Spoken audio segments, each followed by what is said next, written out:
Halo, kembali lagi bersama saya Amir. Di video ini saya akan meneruskan berbagi pengalaman saya mengikuti wawancara di seleksi substansi beasiswa LPDP. Di video sebelumnya saya sudah berbagi mengenai penggunaan bahasa Inggris, khususnya di bagian perkenalan.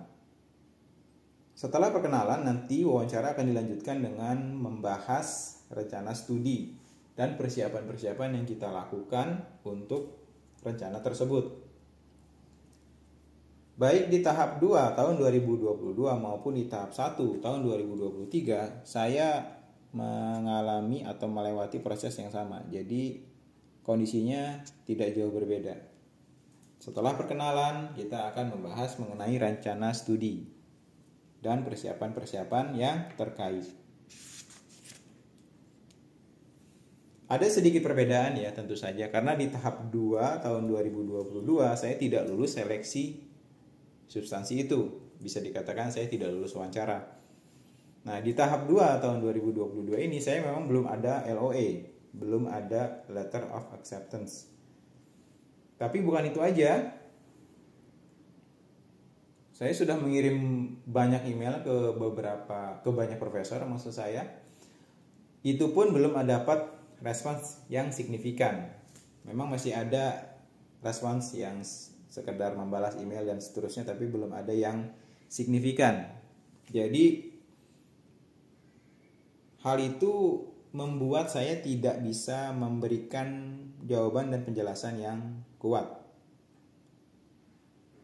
Saat itu saya memang memilih 3 kampus ya. Karena saya belum ada LOA, saya memilih 3 kampus. Yang pertama di Selandia Baru, yang kedua di Jepang, yang ketiga di Malaysia. Nah, dari 3 kampus itu, alasan pemilihan saya, kenapa saya memilih negara itu, kenapa saya memilih kampus itu akhirnya semuanya sifatnya generik. Tidak spesifik. Alasan-alasan yang menurut saya, kalau saya pikirkan kembali, itu adalah alasan-alasan yang normatif, yang memang bisa disampaikan oleh siapa saja, tidak harus oleh saya. Itu yang saya maksud dengan jawaban clustery. Clustery yang saya berikan kepada penanya kelas kakap. Pada saat itu saya melihat bahwa jawaban saya itu kurang greget, kurang memiliki daya tarik, kurang nilai jual. Jadi walaupun saya memilih 3 negara, 3 kampus, saya sudah bisa jelaskan panjang lebar mengenai rencana studi saya, tapi tidak ada hal-hal yang sifatnya spesifik. Saya bahkan merasakan respon seperti itu ya, walaupun tidak secara eksplisit disampaikan oleh pewawancara ya, tapi kelihatan bahwa nih memang jawaban saya standar. Nah, itu berubah di tahap 1 tahun 2023. Pada saat itu saya belum ada LOA juga, belum punya LOA. Saya masih memilih 3 negara yang sama karena memang itu negara tujuan saya sudah memilih kampus-kampus tertentu. Jadi tetap Selandia Baru, Jepang dan Malaysia. Nah, bedanya adalah saya sudah mendapatkan respons yang signifikan dari salah satu profesor di New Zealand, di Selandia Baru. Responsnya cukup signifikan itu sampai saya bahkan sudah video call, sudah membahas apa saja yang ingin dilakukan nanti saat riset. Saya bahkan membahas potensi mengembangkan riset saya ke sesuatu yang lebih berkualitas, lebih nendang ibaratnya. Dari situ saya diarahkan ke kampus, saya diminta mendaftar oleh profesor itu, dan beruntung sebelum wawancara saya sudah dapat pengumuman atau pemberitahuan bahwa secara administrasi saya sudah lulus. Jadi dari kampusnya sudah oke, dikembalikan ke dosen dan dosennya sudah oke.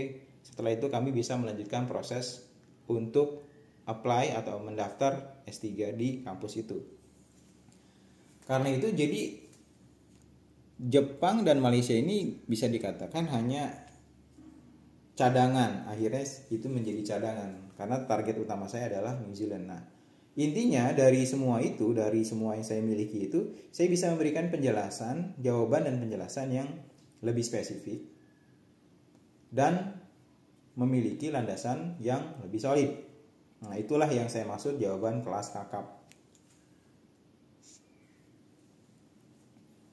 Jawaban kelas kakap itu artinya jawaban saya lebih greget, lebih jelas, tidak ngalor ngidul dan tidak terlalu standar. Kelihatannya itu juga yang mempengaruhi hasil wawancara saya. Pada intinya kalau kita bicara rencana studi dan persiapan, saya melihat bahwa rencana studi yang baik itu adalah rencana studi yang sudah terarah dan terarah secara real. Tidak harus ada letter of acceptance, karena saya juga sempat dengar kabar bahwa ada teman-teman yang ikut seleksi ikut seleksi dengan membawa LOA itu tidak lulus juga. Jadi tidak harus ada LOA, tapi memang harus terarah secara real dan terlihat perkembangannya. Itu akan lebih baik lagi, lebih kuat lagi, lebih solid lagi, dan itu lebih meyakinkan karena memang lebih jelas lah ya. Walaupun begitu, penting untuk kita ingat bahwa nanti rencana studi ini akan ada kaitan yang sangat erat dengan bagian proposal ya.